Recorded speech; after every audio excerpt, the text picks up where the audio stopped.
இறை இயேசுவில் பிரியமுள்ள இறை உறவுகளே, இயேசுவின் பிரசன்னத்திலே அவரின் உயிர்ப்பை கொண்டாடி மகிழும் இந்நாட்களில் அவருக்கு நன்றி செலுத்தவும் அவரின் தியாக பலியில் கலந்து கொள்ளவும் அவர் பாதம் நாடி வந்திருக்கின்றோம். இன்று பாஸ்கா காலத்தின் 2ஆம் ஞாயிறாகும். அத்தோடு அன்னையாம் திரு அவை இன்றைய நாளை இறையிறக்கத்தின் ஞாயிறாகவும் கொண்டாடுகிறது. திருத்தந்தை புனித 2ஆம் யோவான் பவுல் அவர்களே புனித பவுஸ்தீனாவை 2000 ஆண்டு புனிதையாக உயர்த்தி அப்புனிதைக்கு கிடைத்த இறையிறக்கத்தின் வெளிப்பாடுகளை உலகறிய செய்தார். இயேசுவே, நான் உம்மில் நம்பிக்கை வைக்கிறேன் என்று நாம் அளிக்கும் நம்பிக்கை அறிக்கையே இன்றைய நாளுக்கான வேண்டுகோளாகவும் இருக்கின்றது. இயேசு இறந்து உயிர்த்தெழுந்து இன்றும் என்றும் வாழ்கிறார் என்பதை இன்றைய இறைவார்த்தைகள் எண்பிக்கின்றன. சீடர்களின் நம்பிக்கை உறுதிப்படுத்தப்படுகின்றது.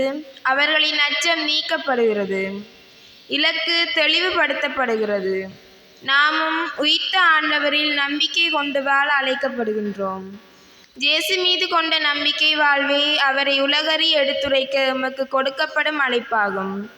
எமக்குள் இருக்கும் வறுமையான கல்லறையான எமது பாவங்களை களைவோம். எமது இயலாமைகளை மாற்றுவோம். இலக்குகளற்ற பயணங்களை புதுப்பிப்போம். அறியாமையில் இருந்து எமது ஆளுமைகளை மீட்டெடுப்போம். புதிய வாழ்வுக்குள் நுழைவோம். இயேசுவின் இரக்கத்தின் நம்பிக்கை கொண்டு தொடரும் கல்வாரி பலியில் கலந்து கொண்டு இறையாசிரை பெற மன்றாடுவோம். மூவர் இறைவனுடைய நாமத்தில் இந்த இறை இரக்க திருவிழா பலியிலே நாங்கள் இணைந்து கொள்வோம். தந்தை, மகன், தூயாவியாரின் பெயராலே. நம் ஆண்டவராகிய இயேசு கிறிஸ்துவின் அருளும் கடவுளின் அன்பும் தூயாவியாரின் நட்புறவும் உங்கள் அனைவரோடும் இருப்பதாக.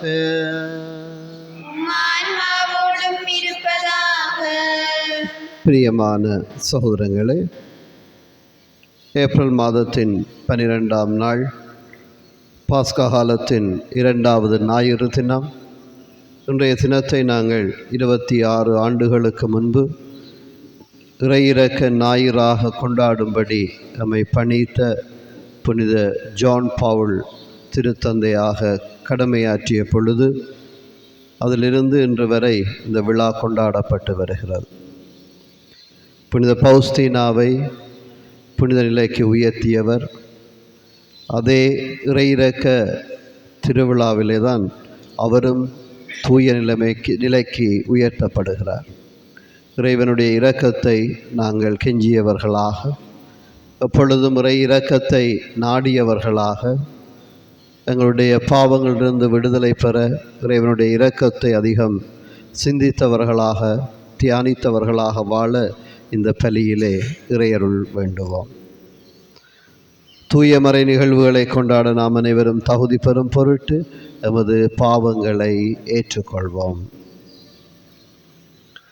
எல்லாம் வல்ல இறைவனிடமும் சகோதர சகோதரிகளே உங்களிடமும் நான் பாவி என ஏற்றுக்கொள்ளுகின்றேன். கடமையில் தவறியதாலும் பாவங்கள் பல செய்தேன். என் பாவமே, என் பாவமே, என் பெரும் பாவமே. ஆகையால் போதும் கன்னியான புனித மரியாவையும் வான தூதர் புனிதர் அனைவரையும் சகோதர சகோதரிகளை உங்களையும் நம் இறைவனாகிய ஆண்டவரிடம் எனக்காக வேண்டிக் கொள்ள மன்றாடுகின்றேன்.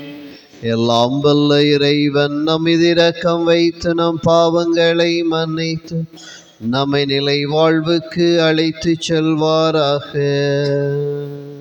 ஆமென்.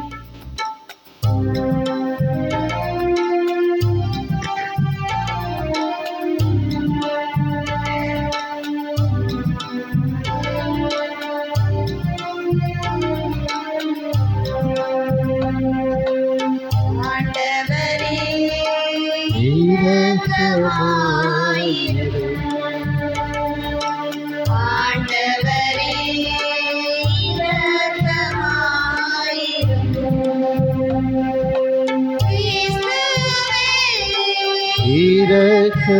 இரக்கமாயிரும். கிறிஸ்துவே இரக்கமாயிரும். ஆண்டவரே இரக்கமாயிரும். ஆண்டவரே இரக்கமாயிரும்.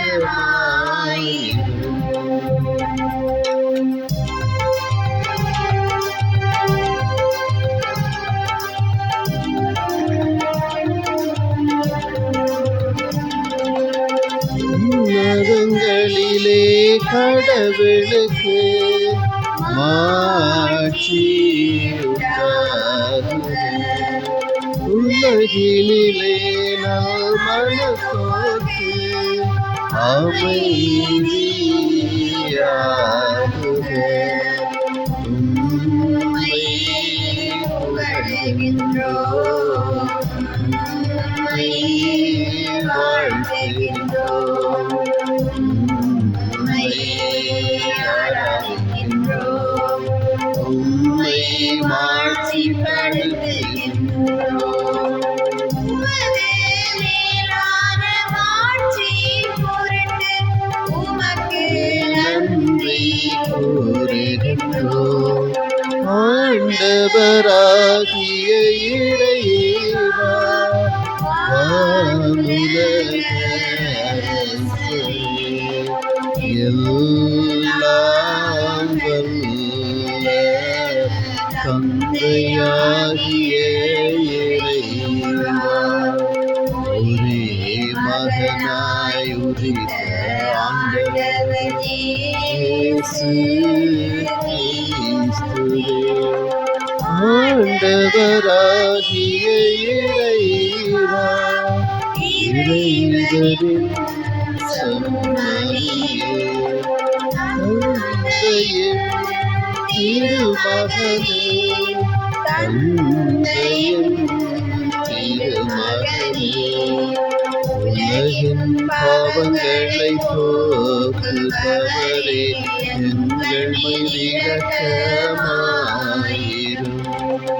உலகின் பாவங்களை போக்குபவரே, எங்கள் மன்றாட்டை கேட்டருளும். தந்தையின் பலப்பக்கம் வீற்றிருப்பவரே, எங்கள் மேல் இரக்கமாயிரும்.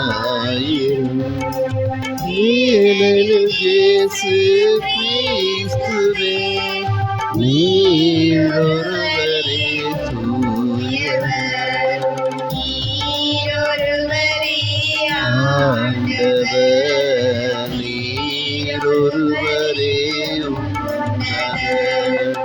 தூய ஆவியாரோடு தந்தையாகிய இறைவனின் மாட்சியில் இருப்பவர் நீரே.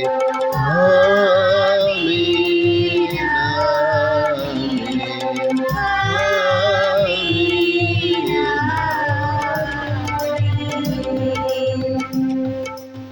மன்றாடுவோமாக. என்றென்றுமுள்ள இரக்கத்தின் நிறைவா, மீண்டும் மீண்டும் நாங்கள் கொண்டாடும் பாஸ்கா விழாவினை உமக்கர்ப்பணிக்கப்பட்ட மக்களின் நம்பிக்கையை நீர் தூண்டுகின்றீர். நீர் வழங்கி வருளை பெருக்குகின்றீர். இவ்வாறு திருமுழுக்கினால் நாங்கள் கழுவப்பட்டுள்ளதையும் தூயாவியாரால் நாங்கள் புதுப்புறப்படைந்துள்ளதையும் இரத்தத்தால் நாங்கள் மீட்கப்பட்டுள்ளதையும் நாங்கள் சரியான முறையில் அறிந்து புரிந்து கொள்ள செய்வீராக.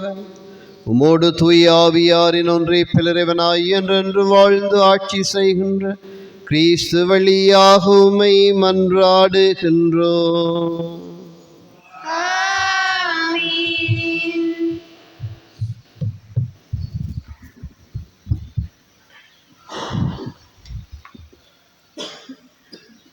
முதல் வாசகம். நம்பிக்கை கொண்டோர் அனைவரும் ஒன்றாயிருந்தனர். திருத்தூதர் பணிகள் நூலிலிருந்து வாசகம். அதிகாரம் 2, திருவசனங்கள் 42 தொடக்கம் 47 முடிய.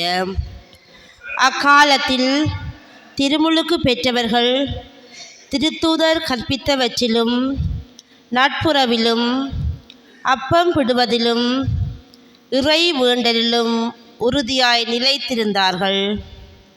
மக்கள் அனைவரிடமும் அச்சம் நிலவியது.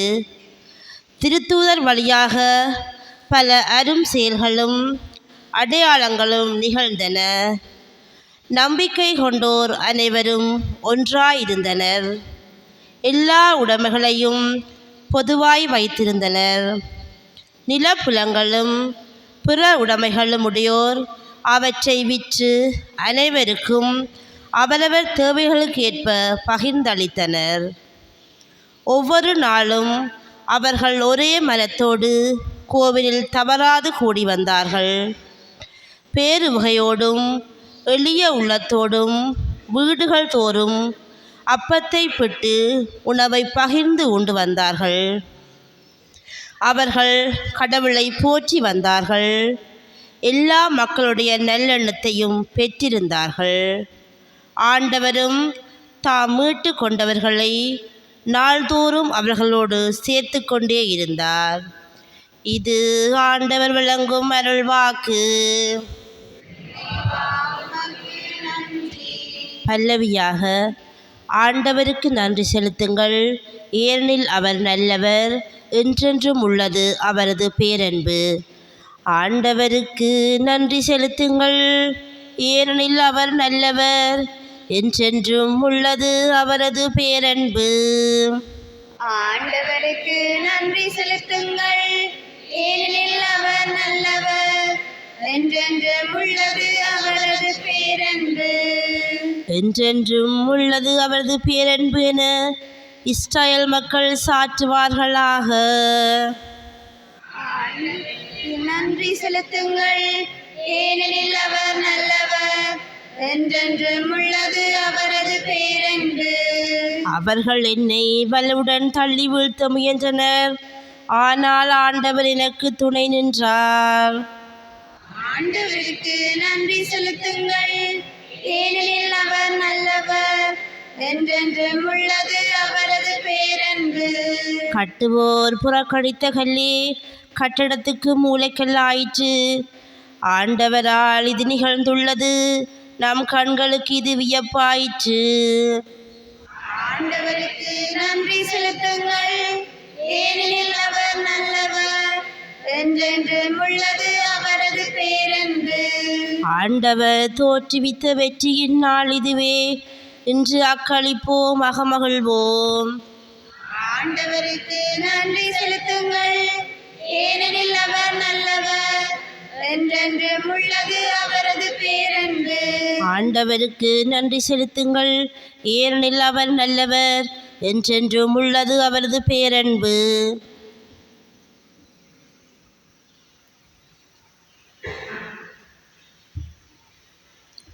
இரண்டாம் வாசகம். இறந்த இயேசு கிறிஸ்துவை கடவுள் உயிர்த்தெழுதச் செய்து நமக்கு புதுப்பிறப்பு அளித்துள்ளார். இவ்வாறு குன்றா எதிர்நோக்குடன் நாம் வாழுகின்றோம். திருத்தூதர் பேதுரு எழுதிய முதல் திருமுகத்திலிருந்து வாசகம். 3 தொடக்கம் 9 வரை. நம் ஆண்டவர் இயேசு கிறிஸ்துவின் கடவுளும் தந்தையுமானவர் போற்றி, அவர் தம் பேரிரக்கத்தின்படி இறந்த இயேசு கிறிஸ்துவை உயிர்த்தெழச் செய்து நமக்கு புதுப்பிறப்பு அளித்துள்ளார். இவ்வாறு குன்றா எதிர்நோக்குடன் நாம் வாழ்கிறோம். அழியாத மாசற்ற ஒழியாத உரிமை பெறும் உங்களுக்கென விண்ணுலகில் வைக்கப்பட்டுள்ளது. நீங்கள் கொண்டுள்ள நம்பிக்கையின் வழியாய் மீட்புக்காக கடவுளுடைய வல்லமையால் பாதுகாக்கப்பட்டு வருகிறீர்கள். இம்மீட்பு இறுதி காலத்தில் வெளிப்பட ஆயத்தமாய் உள்ளது. இப்பொழுது சிறிது காலம் நீங்கள் பல்வகை சோதனைகளால் துயர வேண்டியிருப்பினும் அந்நாளிலே பேருவகை கொள்வீர்கள். அழியக்கூடிய பொன் நெருப்பினால் புடமிடப்படுகிறது, அதைவிட விலையுயர்ந்த உங்கள் நம்பிக்கையும் மெய்ப்பிக்கப்படவே துயருறீர்கள். இயேசு கிறிஸ்து வெளிப்படும் போது அந்நம்பிக்கை உங்களுக்கு புகழும் மாண்பும் பெருமையும் தருவதாய் விளங்கும். நீங்கள் அவரை பார்த்ததில்லை, எனினும் அவர் மீது அன்பு செலுத்துகிறீர்கள். இப்பொழுது நீங்கள் அவரை கண்டதில்லை, எனினும் நம்பிக்கை கொண்டு சொல்லனா ஒப்பற்ற மகிழ்ச்சியடைந்து பேருவகை கொள்கிறீர்கள்.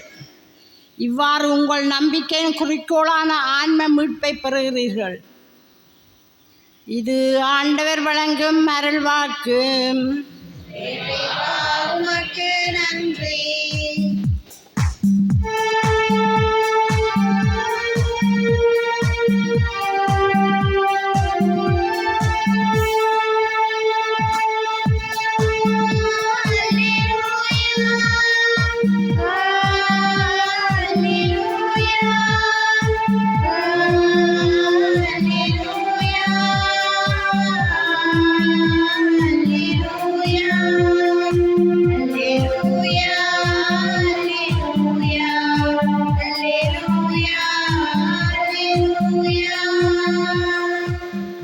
தோமா என்னை கண்டதால் நம்பினாய், காணாமலே நம்புவோர் பேறு பெற்றோர் என்கிறார் ஆண்டவர்.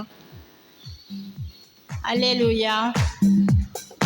அல்லேலூயா, அல்லேலூயா, அல்லேலூயா, அல்லேலூயா. ஆண்டவர் உங்களோடு இருப்பாராக. ஆன்மாவோடும் இருப்பாராக. யோவான் எழுதிய நற்செய்தியிலிருந்து வாசகம். ஆண்டவரே, மாட்சி உமக்கே. யோவான் நற்செய்தி அதிகாரம் 20 வசனங்கள் 19 முதல் 31 வரை. அன்று வாரத்தின் முதல் நாள், அது மாலை வேளை. ஜூதர்களுக்கு அஞ்சி சீடர்கள் தாங்கள் இருந்த இடத்தின் கதவுகளை மூடி வைத்திருந்தார்கள்.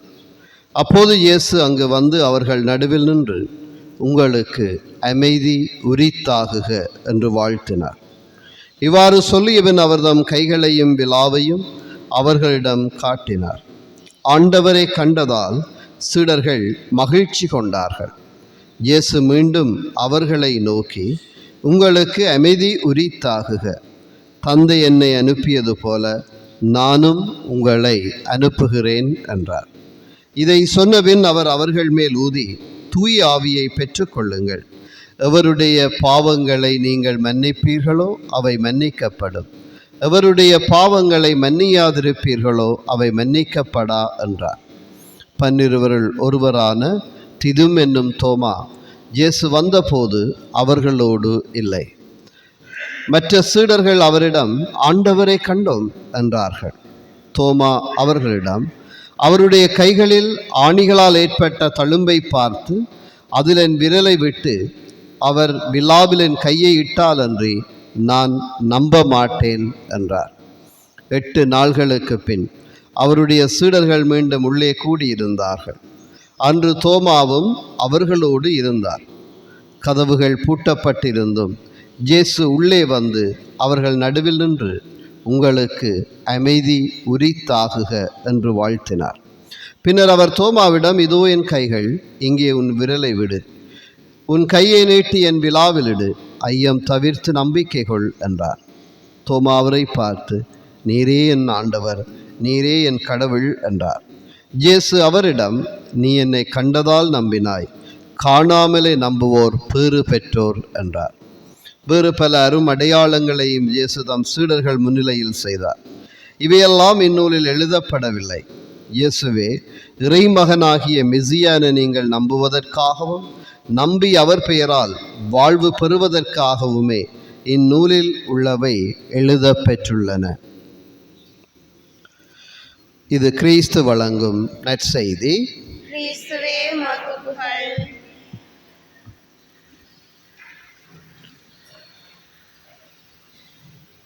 நீ என்னை கண்டதால் நம்பினாய், காணாமலே நம்புவோர் பேறு பெற்றோர்.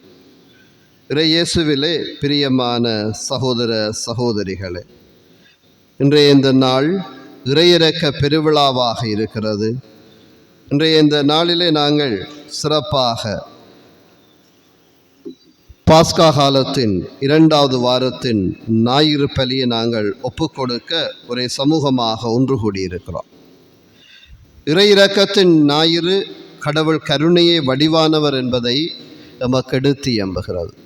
பொதுவாக எல்லா சமயங்களிலுமே கடவுள் எவ்வளவு கருணை உள்ளம் கொண்டவராக இருக்கிறார் என்பதை போதிப்பதை நாங்கள் அறிந்திருக்கிறோம். இந்த உயிர்ப்பு விழாவுக்கு அடுத்து வரும் ஞாயிறை கடவுள் கருணையின் ஞாயிறு அல்லது இறை இரக்கத்தின் ஞாயிறு என்று நாங்கள் அழைக்கின்றோம். இந்த இறை இரக்கத்தின் ஞாயிறை, இந்த வழிபாட்டை காலத்தின் ஒரு பகுதியாக 2000ஆம் ஆண்டில் நமது மறைந்த திருத்தந்தை புனித 2ஆம் ஜான் பாவல் நமக்கு தருகிறார். 5 ஆண்டுகளுக்கு பிறகு இந்த 2005ஆம் ஆண்டிலே இறை இரக்கத்தின் ஞாயிறுக்கு முந்தைய இரவு அவர் இறையடி சேருகிறார். 6 ஆண்டுகளுக்கு பிறகு 2011ஆம் ஆண்டிலே அவர் அருளாளர் பட்டத்தை பெற்று 2015ஆம் ஆண்டில் இறை இரக்க ஞாயிறு தினத்திலே புனிதராக உயர்த்தப்பட்டார் என்கிற வரலாறும் நாங்கள் அறிந்த ஒன்றாக இருக்கிறது. புனித பௌஸ்டீனாவுக்கு இறைவன் காட்சி கொடுத்த அந்த செய்தியை நமது திருத்தந்தை அவர்கள் மிகவும் ஆழமாக அதை பற்றி கொண்டார். அந்த வளர்ச்சிக்காக தன்னை அர்ப்பணித்தார். அவர் ஒரு புனிதராக இறையிறக்க திருவிழாவிலே அவர் உயர்த்தப்பட்டார் என்பதை நாங்கள் அறிந்திருக்கிறோம். இந்த இறைவனின் இரக்கம், கருணை இவற்றை வாழ்வின் பல நேரங்களில் பல நிலைகளில் நாங்களும் உணர்ந்து கொண்டிருக்கிறோம். முக்கியமாக எங்களுடைய வாழ்விலே வருகிற சந்தேகம், அச்சம், குழப்பம் இவை வாழ்வை சூழ்கிற பொழுது இறைவனுடைய இரக்கத்தை நம்பி நாங்கள் வாழ்ந்தால் உன்னத நிலையை அடைய முடியும் என்பதை திருத்தந்தை புனித 2ஆம் ஜான் பாவல் அவர்கள் தன் வாழ்வில் உணர்ந்ததால் அவர் இரக்கத்தின் ஞாயிறை உருவாக்கினார் என்பதில் ஆச்சரியம் எதுவும் இல்லை என்று சொல்வார்கள். இதற்கு நேர்மாறாக இறைவனின் இரக்கமோ கருணையோ எங்களுக்கு தேவையில்லை, தங்களை மீறி சக்தி எதுவும் இல்லை என்ற ஆணவத்துடன் செயலாற்றும் பல உலகத் தலைவர்கள் இன்று பல நாடுகளில் ஆட்சி செலுத்தி வருவதை நாங்கள் அறிந்து பார்க்கிறோம், அனுபவித்து கொண்டிருக்கிறோம். கடவுளுக்கு இணையாக அல்லது கடவுளுக்கு மேலாக மனிதர்களை அவர்கள் உயர்த்தி கொள்ளுகிறார்கள். தாங்கள் கண்டுபிடித்தவற்றை அவர்கள் மேலாக எடுத்து கொள்ளுகிறார்கள். இந்த தலைவர்களின் ஆணவம் நிறைந்த மனநிலை மனித வரலாற்றில் அவ்வப்பொழுது வெளிப்பட்ட வண்ணமே உள்ளது. அது பொய் என்பதும் மெய்ப்பிக்கப்பட்டு கொண்டிருக்கிறது. 1912ஆம் ஆண்டு ஏப்ரல் 10ஆம் தேதி இங்கிலாந்தினுடைய சவுத்தாம்ப்டன் என்கிற துறைமுகத்தில் இருந்து ஒரு கப்பல் புறப்படுகிறது. டைட்டானிக் என்கிற பெயர் கொண்ட அந்த கப்பல் பயணமாகிறது. அந்த பயணத்தை ஆரம்பிக்கிற பொழுது அதனுடைய கேப்டன் சொல்லக்கூடிய ஒரு விடயம், கடவுளால் கூட இந்த கப்பலை மூழ்கடிக்க முடியாது. Even God himself couldn't sink this ship என்று சொல்லி அவர் பெருமிதம் கொள்வார். பயணமாகிய 5ஆம் நாளிலே பனிப்பாறையிலே இந்த பெரும் கப்பல் மோதுகிறது, 2ஆக பிளக்கிறது, கடலிலே மூழ்கடிக்கப்படுகிறது. பயணம் செய்த 2223 பேரில் 1517 பேர் அந்த இருளிலே, குளிரிலே, கடலிலே உயிர் துறந்தனர் என்பதை நாங்கள் அறிந்திருக்கிறோம், அல்லது அந்த திரைப்படத்தை நாங்கள் பார்த்திருக்கிறோம். உலகிலேயே நகர்ந்து செல்லக்கூடிய மிகப்பெரிய அரண்மனை என்றெல்லாம் பறைசாற்றப்பட்ட இந்த கப்பல் தனது பயணத்திலேயே அது 5ஆவது நாளிலேயே சமாதியாக்கி கொண்டது, பலரை காவு கொண்டது என்பதை நாங்கள் அறிந்திருக்கிறோம். ஒரு கப்பல் கடலில் சந்திக்கக்கூடிய பல்வேறு ஆபத்துக்களையும் முன்கூட்டியே நினைத்து பார்த்து அந்த ஆபத்துக்களை வெல்லும் வகையில் தான் இந்த டைட்டானிக் உருவாக்கப்பட்டது. ஆனால் அதுவும் அழிந்து போனது. அந்த பெரும் பனிப்பாறையிலே மோதி அது இழந்து போனது என்பதை நாங்கள் பார்க்கிறோம். எந்த ஒரு கப்பலும் கடலில் பயணம் மேற்கொள்ளும் போது ஏதாவது ஆபத்து நேர்ந்தால் கப்பலில் பயணம் செய்பவர்கள் அனைவரும் தப்பிக்க தேவையான உயிர்காக்கும் படகுகள் கப்பலில் வைக்கப்பட்டிருக்க வேண்டும் என்பது ஒரு விதி இருக்கிறது. இந்த கடல் பயணங்களில் சட்டம் டைட்டானிக் கப்பல் கிளம்பிய போது அது மூழ்கும் வாய்ப்பே இல்லை என்ற ஆணவம் நிறைந்த அறிவிப்பு வெளியிடப்பட்டதால் அந்த கப்பல் சட்டப்படி எடுத்து செல்ல வேண்டிய படகுகளில் பாதி எண்ணிக்கை குறைவானவற்றையே அவர்கள் சுமந்து சென்றார்கள். எனவே அங்கு பலர் மாண்டு போக காரணமாக இருந்ததும் அந்த மனிதனுடைய இருமாப்பாக இருந்தது. கடவுள் நம்பிக்கை இன்மையாக இருக்கிறது. அது மட்டுமல்ல, டைட்டானிக் செல்லும் பாதையில் பனிப்பாறைகளில் மோதும் ஆபத்து இருந்தது என்றும் மற்ற கப்பலில் இருந்து 7 முறை எச்சரிக்கை செய்திகள் அந்த கப்பலுக்கு வழங்கப்படுகிறது. ஆனால் டைட்டானிக் கப்பலை இயக்கியவர்கள் எந்த எச்சரிக்கையையும் பெரிதுபடுத்தவில்லை, பொருட்படுத்தவில்லை. கப்பலை உருவாக்கியவர்கள், அதனை இயக்கியவர்கள் எல்லாருக்கும் அந்த கப்பலின் சக்தி மீது அளவுக்கு மீறிய ஆபத்தான நம்பிக்கை அவர்களுக்கு ஏற்படுகிறது. இதுதான் நம்மை சிந்திக்க தூண்டும் ஒரு பாடமாக இருக்கிறது. வாழ்வில் நம்பிக்கை அவசியமாகிறது. ஆனால் பெரும் நம்பிக்கை நாங்கள் கொள்ளுகிறோம் என்றால், அளவிட முடியாத அளவுக்கு இந்த பொருட்களிலே, இந்த உலகத்திலே, இந்த சக்திகளிலே நாங்கள் நம்பிக்கை வைக்கிறோம் என்றால், அது மாண்டு போவதற்கு ஒரு ஈடாகன ஒரு விடயமாக இருக்கிறது என்பதைத்தான் அந்த டைட்டானிக் கப்பலும் எடுத்து இயம்புகிறது என்பதை நாங்கள் அறிந்து கொள்ள முடியும். ஆகவே இந்த பாஸ்கா காலத்தில் நாம் அடிக்கடி சிந்திக்கிற ஒரு உண்மை நம்பிக்கையாக இருக்கிறது. நம்பிக்கையற்ற வாழ்வு நடுக்கடலிலே தத்தளிக்கிற அந்த படகு போல் இருக்கிறது. ஆனால் எதன் மேல் நம்பிக்கை கொள்வது, எவ்வகையான நம்பிக்கை கொள்வது என்பதை நாம் தீர ஆராய்ந்து அதன் முடிவுகளை எடுப்பதும் அவசியமாகிறது. நம்பிக்கையை வளர்க்கும் இந்த பாஸ்கா காலத்திலே நம்பிக்கை இழந்து நடுக்கடலில் சந்தேக புயலில் தத்தளித்த சீடர்களை பற்றி ஒரு நிகழ்வு நாங்கள் நற்செய்தியிலிருந்து அறிந்து கொள்ளவும் முடியும். சந்தேகத்துக்கு ஒரு எடுத்துக்காட்டான ஒரு மனிதராக திதும் என்கிற தோமையார் இருக்கிறார் என்பதை நாங்கள் பார்க்கிறோம். உண்மையை பேசுபவரை அரிச்சந்திரன் என்றும் தாராள மனதுடையவரை பாரிவள்ளல் என்றும் அழைக்கிறோம். இப்படி சந்தேகப்படும் யாரையும் சந்தேக தோமையார் என்றும் அழைக்கிறோம். இவ்வளவு தூரம் தோமா சந்தேகத்தின் ஒரு எடுத்துக்காட்டாக மாறியிருக்கிறார் என்பது நாங்கள் வேதாகமத்திலே இன்றைய நற்செய்தியிலே நாங்கள் அறியக்கூடியதாக இருக்கிறது. தோமா இயேசுவை சந்தேகப்பட்டார். அவர் கேட்டதும் நம்மில் பலர் என்னை சேர்த்துத்தான் நாங்கள் இதிலே அவதானிக்க வேண்டியவர்களாக இருக்கிறோம். எவ்வளவு தூரம் நாங்கள் தோமாவின் வழியில் இருக்கிறோம், எவ்வளவு தூரம் ஏனைய சீடர்களைப் போல இருக்கிறோம், எவ்வளவுக்கு தூரம் நாங்கள் அந்த உயிர்த்த ஆண்டவரை அனுபவிக்கிற ஆர்வமுள்ளவர்களாக, நம்பிக்கையின் மக்களாக இருக்கிறோம் என்கிற எண்ணத்தை அல்லது அந்த கேள்விகளை எமதாக்கிக் கொள்வதும் அவசியமாகிறது. என்ன மனிதர் இவர்? இயேசுவோடு 3 ஆண்டுகள் நெருக்கமாக பழகியவர். இப்படி இவரால் சந்தேகப்பட முடிகிறது. அவர்களிலே, சீடர்களிலே 2 பார்க்கிறோம். ஒருவர் காட்டி கொடுத்தார், ஒருவர் மறுதளித்தார். இவர் சந்தேகப்படுகிறார். ஆகவே தோமா எப்படி நடந்து கொண்டது தவறு என்று நாங்கள் தீர்ப்புகளை வழங்கி விடுகிறோம். நீதி இருக்கையில் ஏறி அமர்ந்து கொள்வது எளிதாக இருக்கிறது. தோமா மீது கண்டன கற்களை எறிவது இலகுவாக இருக்கிறது. ஆனால் எமது வாழ்வில் அந்த சந்தேகம் இல்லையா? நாங்களும் தோமாவின் வழியிலே சந்தேக பேர்வழிகளாக வாழவில்லையா என்பதையும் நாங்கள் ஒரு கணம் சிந்தித்து பார்க்க இன்றைய நாள் அழைக்கிறது. கல்வாரியில் இயேசு இறந்ததை நீங்களோ நானோ நேரடியாக பார்க்கவில்லை. ஆனால் தோமா மிக தெளிவாக அறிகிறார். இயேசுவினுடைய செய்திகளை உணர்ந்து கொள்ளுகிறார். ஆனால் அவருடைய வாழ்வு எவ்வாறு அமைந்திருந்தது என்பதை நாங்கள் பார்க்கிறோம். பிரியமான சோரங்களை, இன்றைய நாளிலே புனித பௌஸ்டீனாவுக்கு ஆண்டவர் இயேசு தன்னுடைய இரக்கத்தின் இதயத்தை திறந்து காட்டுகிறார். அங்கு வழிந்தோடுகிற அவருடைய இரத்தமும் தண்ணீரும் அந்த இரக்கத்தின் அடையாளமாக இருக்கிறது. அந்த இறைவனுடைய அந்த இரக்கத்தை நாங்கள் அனுபவிக்க வேண்டுமாக இருந்தால், அடைய வேண்டுமாக இருந்தால், அது எங்கே அடைய முடிகிறது என்றால், மிக உண்மையாக பாவசங்கீர்த்தன தொட்டியிலே அதை நாங்கள் உணர்ந்து கொள்ள முடிகிறது.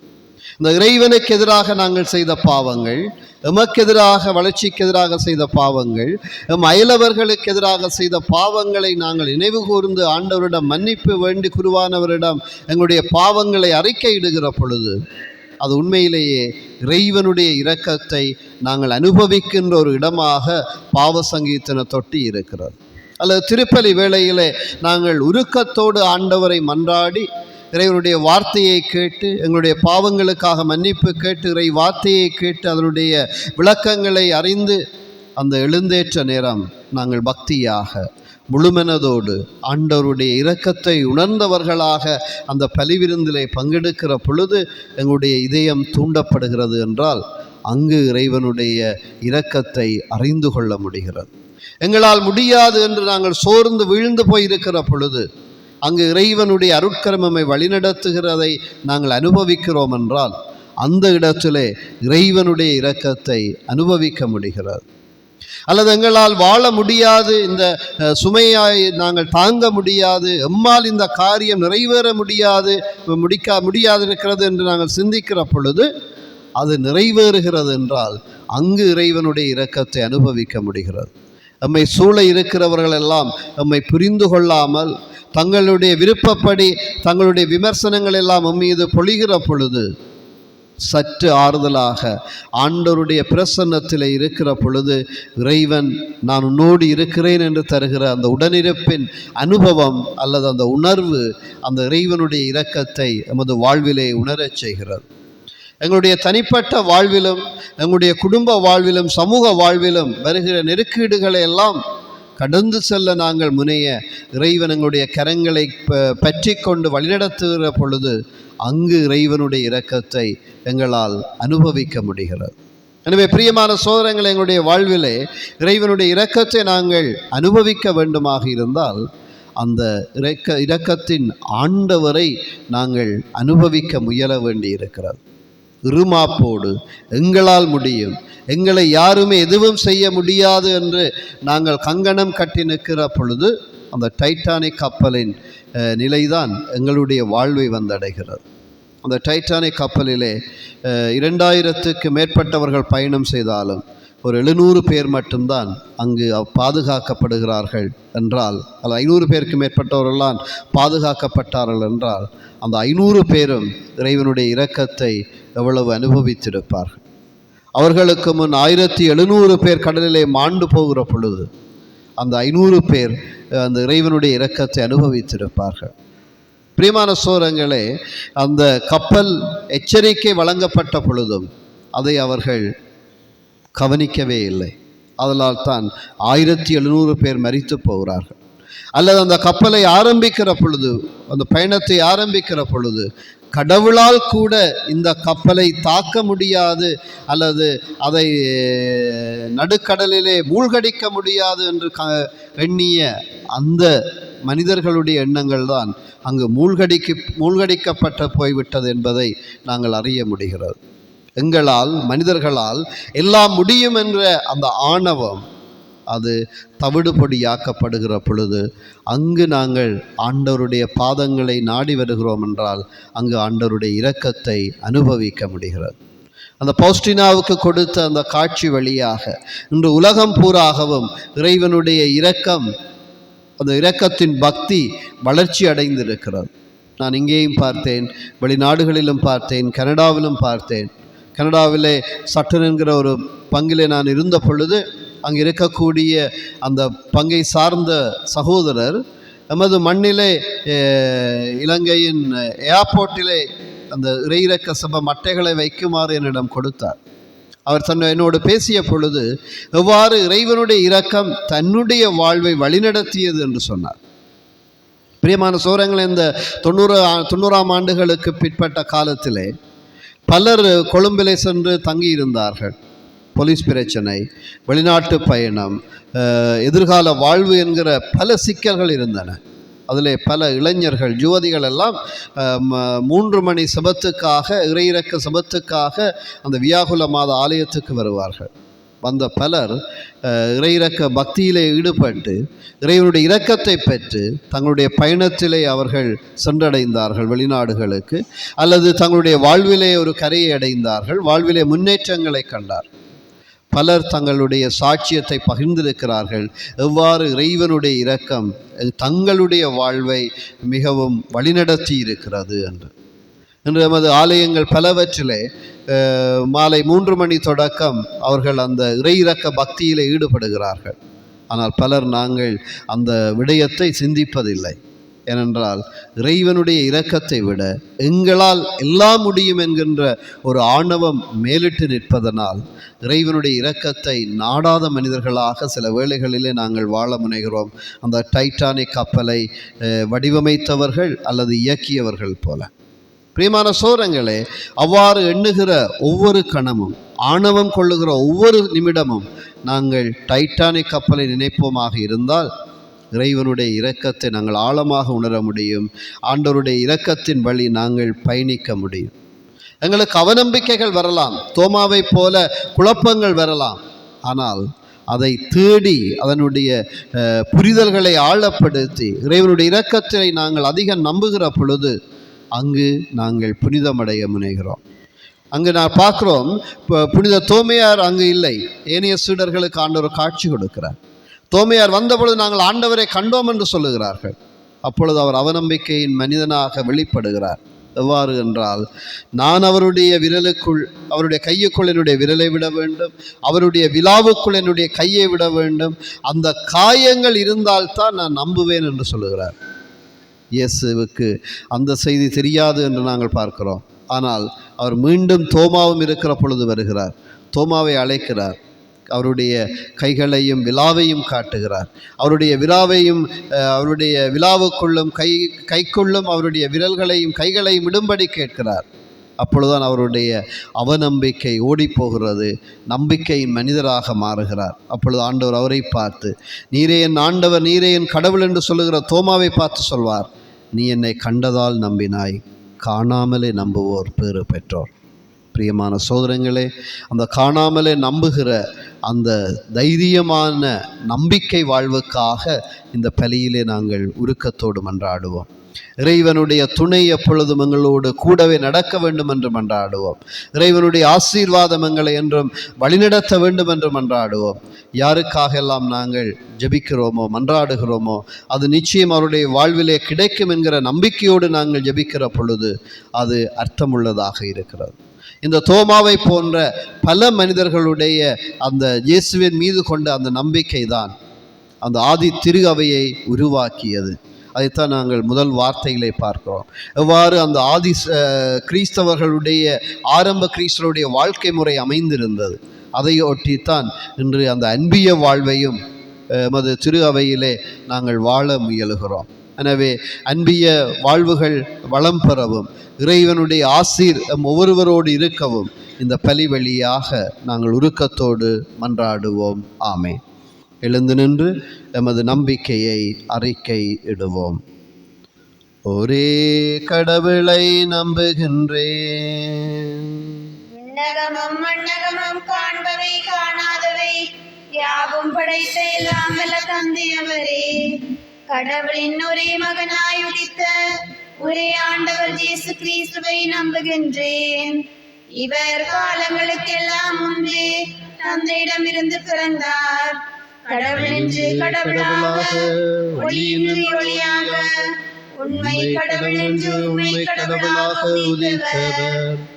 இவர் உதித்தவர், உண்டாக்கப்பட்டவர் அல்லர், தந்தையோடு ஒரே பொருளானவர். இவர் வழியாகவே யாவும் படைக்கப்பட்டன. மனிதர் நமக்காகவும் நம்மிற்காகவும் விண்ணகமிருந்து இறங்கினார்.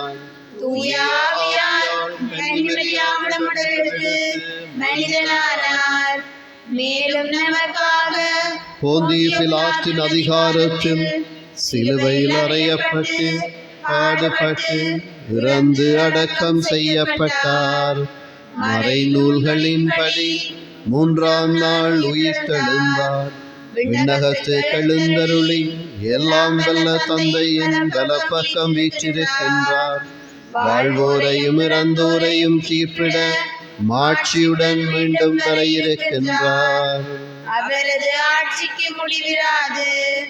தந்தையிடமிருந்தும் மகனிடமிருந்தும் புறப்படும் ஆண்டவரும் உயிரளிப்பவருமான தூயாவியாரை நம்புகின்றேன். இவர் தந்தையோடும் மகனோடும் ஒன்றாக ஆராதனையும் ஆட்சியும் பெறுகின்றார். இறைவாக்கினர்கள் வாயிலாக பேசியவர் இவரே. ஒரே புனித கத்தோலிக்க திருத்தூதர் வழிவரும் திரு அவையை நம்புகின்றேன். பாவ மன்னிப்புக்கான ஒரே திருமுழுக்கை ஏற்றுக்கொள்கின்றேன். இறந்தோரின் உயிர்ப்பையும் வர இருக்கும் மறு உலக வாழ்வையும் எதிர்பார்த்திருக்கின்றேன். ஆமென். நம்பிக்கையோடு எங்களுடைய வேண்டுதல்கள் அத்தனையும் ஆண்டவரிடம் ஒப்புக் கொடுப்போம். உயிர்த்த கிறிஸ்துவின் நற்செய்தியை உலகமெங்கும் பரப்பிடும் அனைத்து பணியாளர்களையும் ஒப்புக்கொடுத்து மன்றாடுகின்றோம். மாறிடும் உலகில் மாறாத உம்மை என்றும் பற்றி பிடித்து வாழவும், சவால்களை சந்திக்கும் போது அதை எதிர்த்து போரிடக்கூடிய மனத்தைரியத்தை அளித்திட வேண்டுமென்று இறைவா உம்மை மன்றாடுகின்றோம். ஆண்டவரே, எங்கள் மன்றாட்டை கேட்டருளும். புனித பேதுருவின் வழி எமது திருவையை வழிநடத்தும் நமது திருத்தந்தை 14ஆம் லியோ அவர்களுக்காக மன்றாடுகின்றோம். தனது எளிமையான வாழ்வாலும் ஆழமான நம்பிக்கையாலும் உண்மையை எதிர்க்கும் உலக விழுமியங்களை கண்டிக்கும் தலைவனாகவும் தாழ்ச்சிக்கான உதாரணமாகவும் திகழும் இவரை இறைவன் ஆசீர்வதிக்கவும், சமகால சவால்களுக்கு ஞானத்தோடும் விவேகத்தோடும் போராடும் வல்லமை அளித்திட வேண்டுமென்று இறைவா உம்மை மன்றாடுகின்றோம். ஆண்டவரே, எங்கள் மன்றாட்டை கேட்டருளும். இயேசுவின் உயிர்ப்பை மகிழ்வுடன் கொண்டாடும் நாம் இறைவன் தரும் இம்மகிழ்ச்சியை அனைத்து மக்களுக்கும் எடுத்துரைக்கும் அழைப்பை பெறுவோமாக. சிறுவர்களாக, இளைஞர் யுவதிகளாக, அன்பின் உறவுகளாக பகிர்ந்து வாழவும் வரமருள வேண்டுமென்று இறைவா உம்மை மன்றாடுகின்றோம். ஆண்டவரே, எங்கள் மன்றாட்டை கேட்டருளும். எமது நாட்டில் இடம்பெறும் மாறுபட்ட அரசியல் மாற்றங்கள், அசாதாரண சூழ்நிலைகள், பயங்கரவாத கொள்கைகள் மாற்றப்படவும், மக்களின் மனநிலைகள் அமைதியை நாடித் தேடவும், நீதிக்காக நேர்மைக்காக உழைக்கும் கரங்கள் உயர்வு பெறவும், உண்மையை எடுத்துரைக்கவும், வீரர்கள் வேர்களாக ஊன்றப்படவும் அருள் புரிய வேண்டுமென்று இறைவா உம்மை மன்றாடுகின்றோம். ஆண்டவரே, எங்கள் மன்றாட்டை கேட்டருளும். பல்வேறுபட்ட சுயநல அரசியல் ஆளுமைகளால் ஊந்தப்பட்டு ஆணவ தலைமைத்துவத்தால் நடைபெற்று கொண்டிருக்கும் உலகின் போர் நிறைவுக்கு வர மன்றாடுவோம். அனைத்தையும் கடந்தவர் இறைவன். அவர் உலகிற்காக அமைதியை தரவே வந்தவர் என்பதை உணர்ந்து இவ்வுலகுக்கான தேவையாக இவ்வமைதியை அளித்திடவும், அனைத்து தலைவர்களுக்கும் ஏழை மக்களின் கண்ணீரையும் ஏக்கங்களையும் உணர்ந்தவர்களாய் அவர்களுக்காக உழைத்திட வரமருள வேண்டுமென்று இறைவா உம்மை மன்றாடுகின்றோம். ஆண்டவரே, எங்கள் மன்றாட்டை கேட்டருளும். நம்முடைய தனிப்பட்ட தேவைகளுக்காக வேண்டுவோம். எங்கள் ஒவ்வொருவருடைய வாழ்வையும் நமது குடும்பங்களையும் ஆண்டவருடைய இரக்கத்து பிரசன்னத்துக்குள்ளே ஒப்புக் கொடுப்போம். அவநம்பிக்கையின் மக்களாக அல்ல, நம்பிக்கையின் மக்களாக, குழப்பங்களுக்குள்ளல்ல, தெளிவான அர்ப்பணங்களுக்குள்ளே எமது வாழ்வுகள் சங்கமிக்க இறையருள் வேண்டுவோம். ஆணவத்தோடும் இருமாப்போடும் எங்களால் முடியும், எங்களை தவிர வேறு யாரும் அல்ல என்கிற அந்த மனநிலையில் இருந்து, தெய்வமே நாங்கள் உமக்குரியவர்கள் என்கிற எண்ணங்களோடு தாழ்ச்சியோடு வாழ வரம் தாரும். இந்த வாரம் பூராக நம்மை வழிநடத்தியருளும். பல்வேறு முயற்சிகளில் ஈடுபடுகிறவர்கள், பல்வேறு காரியங்களிலே பங்கெடுக்கிறவர்கள், பல்வேறு முயற்சிகளை மேற்கொள்ளுகிறவர்கள், பயணங்களிலே ஈடுபடுகிறவர்கள் ஒவ்வொருவரையும் நீரை வழிநடத்தியருளும். இவற்றையெல்லாம் எங்கள் ஆண்டவரும் திருமகனும் ஆகிய கிறிஸ்து வழியாக உம்மை பார்த்து மன்றாடுகிறோம் தந்தையே.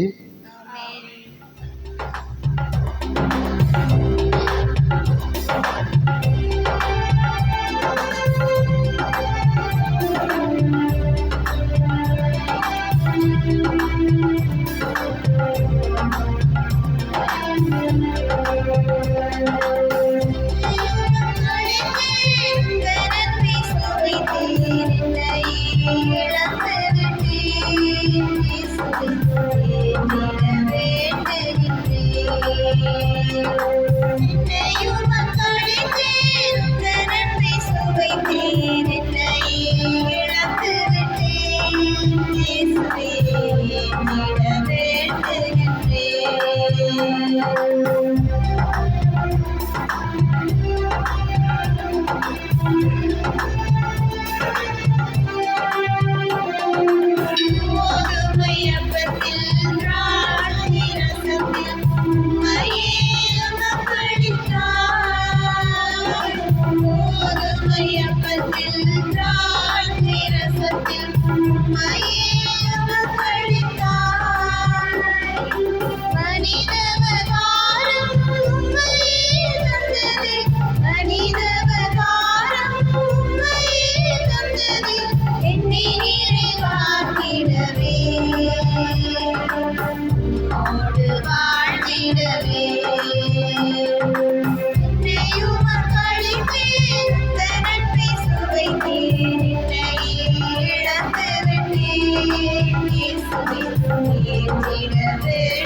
சகோதர சகோதரிகளே, என்னுடையதும் உங்களுடையதுமான இப்பலி எல்லாம் வல்ல தந்தையாகிற இவனுக்கு ஏற்றதாகும்படி மன்றாடுங்கள்.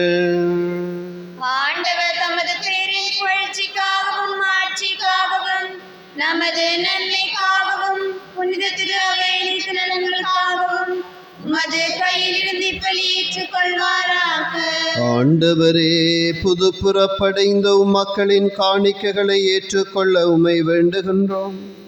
அதனால் உமது பெயரை அறிக்கையிடுவதாலும் திருமுழுக்கினாலும் புதுப்பிக்கப்பெற்ற இவர்கள் என்றென்றுமுள்ள பேற்றினை பெற்றுக் கொள்வார்களாக. எங்கள் ஆண்டவரும் திருமகனும் ஆகிய கிறிஸ்து வழியாக உம்மை மன்றாடுகின்றோம். ஆண்டவர் உங்களோடு இருப்பாராக. இதயங்களை மேலே எழுப்புங்கள். நம் இறைவனாகிய ஆண்டவருக்கு நன்றி கூறுவோம்.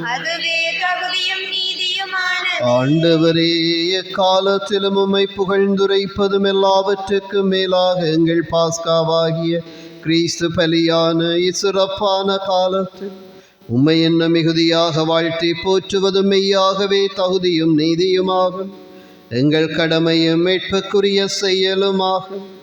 ஏனெனில் உலகின் பாவங்களை போக்கும் மெய்யான செம்மறி அவரே, எங்கள் சாவை தமது சாவால் அளித்தவரும் தமது உயிர்ப்பினால் எங்கள் வாழ்வை புதுப்பித்தவரும் அவரே. ஆகவே பாஸ்கா மகிழ்ச்சி பொங்க அனைத்துலகின் மாந்தர் அனைவரும் அக்களிக்கின்றனர். அவ்வாறு ஆற்றல் மிக்கோரும் அதிகாரம் கொண்ட தூதர்களும் அது ஆட்சியை புகழ்ந்து பாடி முடிவின்றி சொல்வதாவது: தூயவர் தூயவர் தூயவர், வான்படைகளின் கடவுளாம் ஆண்டவர், விண்ணகமும் மண்ணகமும் ஆட்சியால் நிறைந்துள்ளது. உன்னதங்களிலே ஓசானா. ஆண்டவர் பேரால் வருகிறவர் ஆசி பெற்றவர். ஆண்டவரே, நீர் மெய்யாகவே தூயவர், தூய்மை அனைத்துக்கு மூற்று. ஆகவே உம்முடைய ஆவியை பொழிந்து காணிக்கைகளை தூய்மைப்படுத்த உம்மை வேண்டுகின்றோம். இவ்வாறு எங்கள் ஆண்டவர் இயேசு கிறிஸ்துவின் உடலும் இரத்தமுமாக எங்களுக்கு இவை மாறுவனவாக. அவர் பாடுபட உளம் கனிந்து தம்மை கையளித்த போது அப்பத்தை எடுத்து நன்றி செலுத்தி அதை பெற்று தம் சீடர்களுக்கு அளித்து கூறியதாவது: அனைவரும் இதிலிருந்து பெற்று உண்ணுங்கள். ஏனெனில் இது உங்களுக்காக கையளிக்கப்படும் என் உடல்.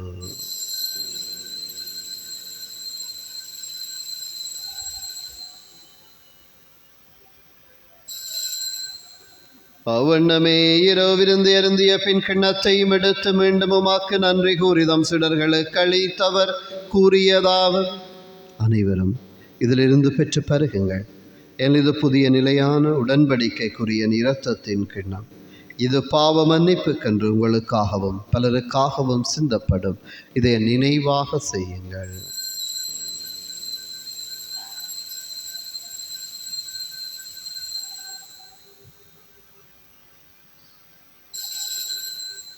நம்பிக்கையின் மறைபொருள்.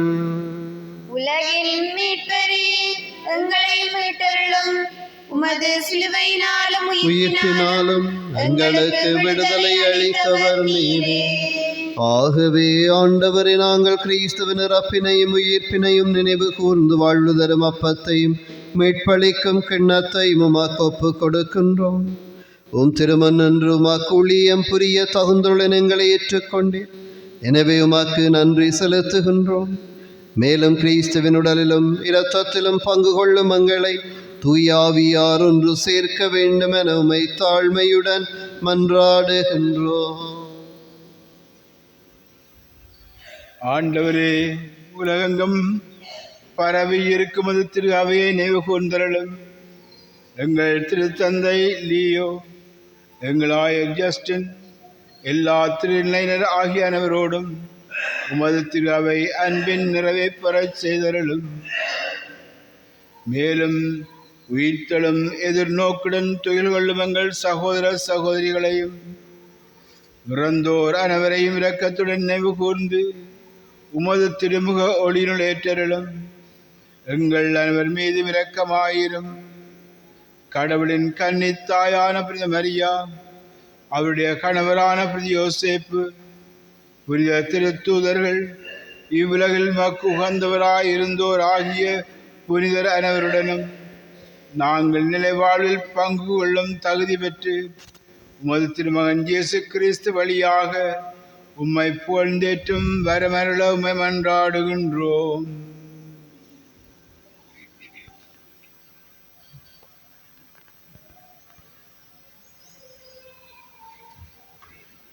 இவர் வழியாக இவரோடு இவரில் எல்லாம் வல்ல இறைவனாகிய தந்தையே, தூய ஆவியாரின் ஒன்றிப்பில் எல்லா புகழும் மாட்சியும் என்றென்று உமக்கு உரியதே.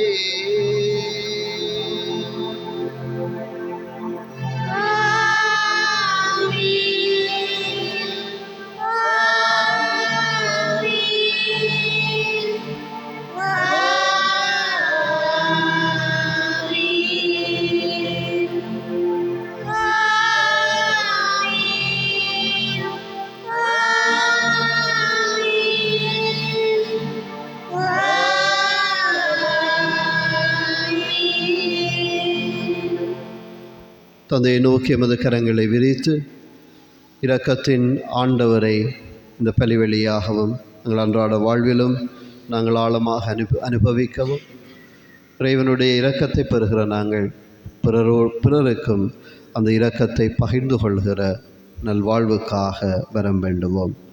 விண்ணுலகில் இருக்கிற எங்கள் தந்தையே, மது பெயர் தூயதென போற்றப் பெறுக. மது ஆட்சி வருக. மது திருவிழம் விண்ணுலகில் நிறைவேறுவது போல மண்ணுலகிலும் நிறைவேறுக. எங்கள் அன்றாட உணவை இன்று எங்களுக்கு தாரும். எங்களுக்கு எதிராக குற்றம் செய்வோரை நாங்கள் மன்னிப்பது போல எங்கள் குற்றங்களை மன்னியும். எங்களை சோதனைக்குட்படுத்தாதேயும், தீமையில் இருந்து எங்களை விடுவித்தருளும். ஆண்டவரே, தீமை அனைத்திலிருந்தும் எங்களை விடுவித்து எங்கள் வாழ்நாளில் அமைதியை கனிவுடன் அருள உம்மை மன்றாடுகின்றோம். உமது இரக்கத்தின் உதவியால் நாங்கள் பாவத்தில் இருந்த போதும் விடுதலை பெற்று ஜாதொரு கலக்கமும் இன்றி நலமாயிருப்போமாக. நாங்கள் எதிர்நோக்கி இருக்கும் பேரின்பத்துக்காகவும் மீட்பராகிய இயேசு கிறிஸ்துவின் வருகைக்காகவும் காத்திருக்கின்றோம். ஏனெனில் ஆட்சியும் வல்லமையும் மாட்சியும் என்றென்றும் உமதே. ஆண்டவரே இயேசு கிறிஸ்துவே, அமைதியை உங்களுக்கு விட்டு செல்கிறேன், என் அமைதியை உங்களுக்கு அளிக்கின்றேன் என்றும் திரு தூதர்களுக்கு மொழிந்தீரே.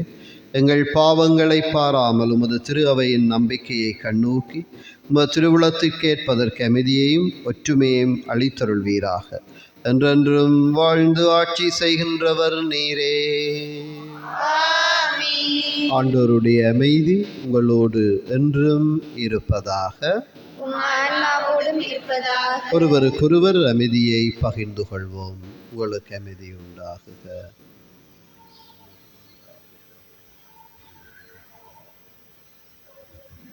உலகின் பாவங்களை போக்கும் இறைவனின் செம்மறியே, எங்கள் மேல் இரக்கமாயிரும்.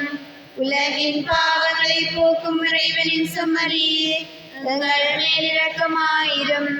உலகின் பாவங்களை போக்கும் இறைவனின் செம்மறியே, எங்களுக்கு அமைதி அளித்தருளும்.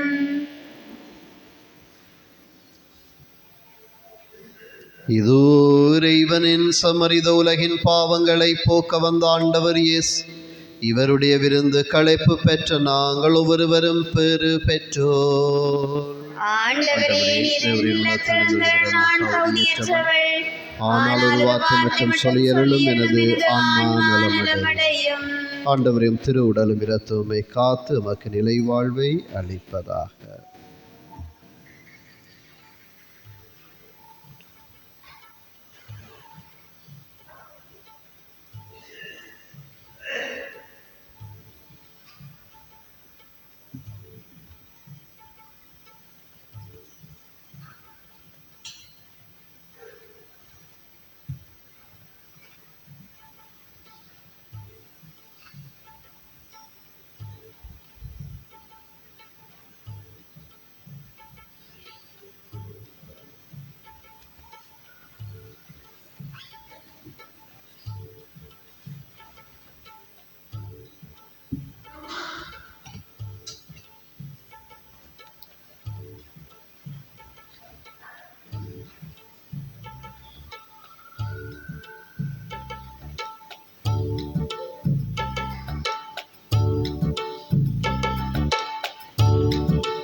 தெய்வம், உணவாய் வந்த தெய்வம், என் உள்ளம் கவர்ந்த தெய்வம், உள்ளம் கவர்ந்த தெய்வம், என் உணவாய் வந்த தெய்வம், உறவாடும் தெய்வம், உணவாக வந்தார் என் நெஞ்சமினிதாக பாடும், கார்மேகம் காணும் மயிலாக நானும் என்னாவில் ஆனந்த ராகம்.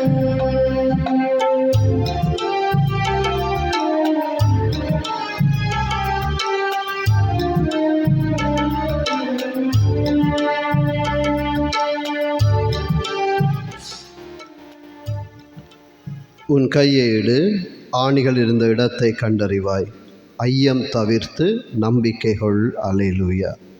நன்றி கூறி மன்றாடுவோம். எல்லாம் வல்ல இறைவா, பாஸ்கருள் அடையாளத்தை நாங்கள் பெற்றுக்கொண்டுள்ளோம். அதனால் அதன் ஆற்றல் எங்களுடைய உள்ளங்களில் தொடர்ந்து நிலைத்திருக்க செய்வீராக. எங்கள் ஆண்டவரும் திருமகனும் ஆகிய கிறிஸ்து வழியாக உம்மை மன்றாடுகின்றோம். ஆண்டவர் உங்களோடு இருப்பாராக. ஆன்மாவோடும் இருப்பாராக. எல்லாம் வல்ல இறைவன் தந்தை, மகன், தூயாவியாரின் ஆசீர் உங்கள் மீது என்றும் தங்குவதாக. இறைவனுக்கு பிரியமான வாழ்வு வாழ இறை துணையிலே சென்று வாழ்வோம். அல்லேலூயா, அல்லேலூயா. இறைவனுக்கு நன்றி. அல்லேலூயா, அல்லேலூயா. அறிவித்தல்கள். வருகிற செவ்வாய், வெள்ளி, ஞாயிறு தினங்கள் காலை 6 மணிக்கு ஆலயத்திலே திருப்பலிகள் இடம்பெறும். வழிபாடுகள் தகுந்த முறையிலே ஆயத்தம் செய்யுமாறு நினைவூட்டுகின்றேன். அந்தந்த வலய மக்கள் முதல் நாள் வந்து வழிபாடுகளை ஒத்திகை பார்த்து, அதே போல் பாடல் குழாமினர் உங்களுடைய பாடல்களை பழகி வழமை போல செய்வது போல தொடர்ந்து செய்யுமாறு கேட்டுக்கொள்கிறோம். சில நேரங்களில் வேறு வேறு பிராக்குகள் வேற செய்ய வேண்டியதை நாங்கள் விட்டு விடுவது உண்டு. நீங்கள் காணிக்க கொடுக்கறதுக்கு ஆக்களை பிளான் பண்ணால் அந்த நேரம் தான் போய் நீ வா நீ வா நீ வான்னு இழுத்து கொண்டு இருக்கக்கூடாது. நேரத்தோடையே உரியவருக்கு சொல்லிடணும், நீ இந்த காணிக்க கொடுக்கணும். மன்றாட்டு தொடங்குறதுக்கு முதல் அந்த இடத்துக்கு வந்து நிற்க சொல்லி இல்லை. இப்போ திடீரென்று போய் ஆக்களை கூப்பிடக்கூடாது. இப்போ வழிபாட்டு பொறுப்பாளர்கள் அவற்றை கவனத்தில் எடுக்குமாறு கேட்டுக்கொள்கிறேன். மற்ற கோயிலுக்கு நாங்கள் வாரம் 1 மணித்தியாலம் இந்த வாரத்தில் ஆண்டவர் கொடுப்பதற்காக வாரம், ஆண்டோடு இருப்பதற்காக வாரம். ஏன்னா அதுக்குள்ளே இருந்து கதைக்கிறது, பிராக்கு பார்க்குறது, ஃபோனை நோண்டுறது என்ன, அதுகளை நாங்கள் தவிர்த்து கொள்வது நன்றாக இருக்கும். ஆகவே இந்த 1 மணி நேரத்தை ஆண்டவரோடு விழித்திருக்கிற ஒரு நேரமாக நாங்கள் பயன்படுத்த முயற்சி எடுப்பது அவசியமானது என்பதையும் நினைவூட்டுகிறேன். மற்றது பீடப்பணியாளர்கள், வழிபாட்டில் பங்கெடுக்கிறவர்கள் ஃபாதர் அங்கே உடுப்பு போடுறதுக்கு முதல் பின்னுக்கு ரெடியாக நிற்கணும். இந்த நாடகத்தில் வந்து இடையிடையில் ஜாயின் பண்ணுற மாதிரி ஜாயின் பண்ண வேணாம். என்ன, நாடகத்தில் அந்த ஒவ்வொரு காட்சிக்கு ஒவ்வொரு ஆள் வாரது, தளபதி வேறு, அவருக்கு பின்னால் சேவகர்கள் வார மாதிரி, அப்படி பூசைக்கு வர வேண்டாம். வாரண்டா நேரத்துக்கே முன்னுக்கு வந்து அங்கே தயாராக நிற்கும். நாங்கள் உடுப்பை போட்டு வலிக்கிட்ட அப்புறம் அதில் நின்று அதுக்கப்புறம் மேக்கப் பண்ண வேணும். அதை இழுத்து விட்டு இதை சரிஞ்சு விட்டு அதெல்லாம் நேரத்துக்கே செய்துட்டு அங்கே ஒரு 2 மினிட்ஸுக்கு முதல்லாம் ரெடியாக நிற்கிறது முக்கியம். இல்லை என்று சொன்னால் அது நாங்கள் வீடியோவும் எடுக்கிறோம், பார்க்க அது அசௌகரியமாக இருக்கிறது. உங்களுக்கு தெரியாது, பீடத்திலேருந்து பார்க்க நீங்கள் கதைச்சி கொண்டிருந்தால் இங்கே எனக்கு கஷ்டமாக இருக்கு இல்லையா. விளையாடி கொண்டிருந்தால், பிராக்கு பார்த்து கொண்டிருந்தால், அது பூசை வைக்கிற பொழுது, மறையுரை ஆற்றுகிற பொழுது குருக்களுக்கு கடினமாக இருக்கு. ஆகவே இந்த 1 மணி நேரத்தை நாங்கள் பக்தியாக ஆண்டவருக்கு காணிக்கையாக கொடுப்பது அவசியம் என்பதை நினைவூட்டுகிறேன். நன்றி.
திருச்சிலுவை அடையாளத்தினாலே எங்கள் பகைவிடமிருந்து எங்களை மீட்டருளும்.